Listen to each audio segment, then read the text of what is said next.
All right, first and foremost, I have no idea what happened tonight. Like, we came in with the expectation everybody's going to walk through to the next round, but man, everybody, yeah. like things got crazy. And speaking of crazy, well, we'll keep it tame now. I had you over Locust Fort. We kind of expected that one. Yeah, I mean that was pretty much But I'll be honest with you though, it wasn't in the first half. It wasn't a complete blowout. Locust Fort moved the ball against Ohatchee, which people haven't really done other than maybe Piedmont. Right. So they were able to move the ball, and it was 28-14. But in the second half, I mean, they ended up scoring 2 touchdowns late that meant nothing, but Locust Fort was having a problem even getting the ball past the line of scrimmage there in the third quarter and in the beginning of the fourth quarter. Hatchie really turned it up. Austin Tucker, 221 yards tonight.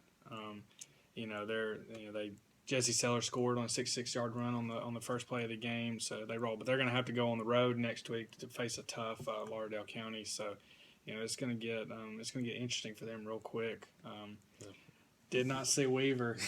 I could have seen Weaver winning. Yeah, you could have seen them, but you didn't. I didn't see him winning 37-7. I got a text message after they got your picks. They were too happy about it, and it showed when they won 37-7 over Fultondale. Motivation. A couple minutes into the game, senior receiver Cody Ortiz suffers a severe leg injury. I'll explain that later.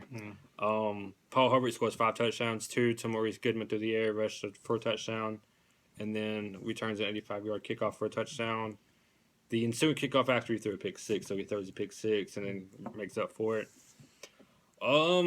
They host Lexington next week for the first home playoff game since I was in 7th grade. 2005, November 18th, 2005 was the last time they did it. They're playing really good right now, even though they don't have Giovanni Mosley, who tore his ACL. Everybody's banged up, but they're playing well. I think Class 3A Region 5 really showed out tonight. 4 for 4. Yeah, all 4 teams. We talked about that as a possibility early in the week, and then they showed out. Most of them won easily. They all. Yeah, Randolph County won. It was like 28-7. Yeah, so 27-7. So they got a chance to maybe make a run if they get the right matchup. But it's all gonna have to go through Piedmont. Right. I think Oxford surprised me the most. Yeah. Muscle Shoals has 5-5 coming into the game. Yeah, they're a team it's usually pretty good. It has some good players. But I think one thing we forgot about this year because of how well Oxford's playing is how young Oxford is. I mean, Abe Peoples is a pretty young quarterback. Right. Ty Smith-Lindsay is a young player. So I mean, they didn't make the playoffs last year. So I mean, I think Oxford will be back, but definitely didn't see that coming. And speaking of things I didn't see coming, Cordova living up to what it did last week against Montford, which I thought was a fluke.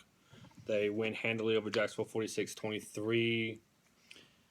Yeah, they were. They're pretty talented. I thought that was going to be a tough game on Jacksonville, but I didn't see Cordova, really rolling. But Cordova's another team. They're used to making deep runs, and they've been here before. They expect to win in the first round. So, but a great season for Jacksonville. Almost were undefeated in the regular season. Almost won a region championship. So it'll be interesting to see where they go from here. Right, and it's going to be interesting to see where we go. Do we go to McDonald's? Do we go to Taco Bell later? I'm thinking McDonald's. We'll let you guys know next week.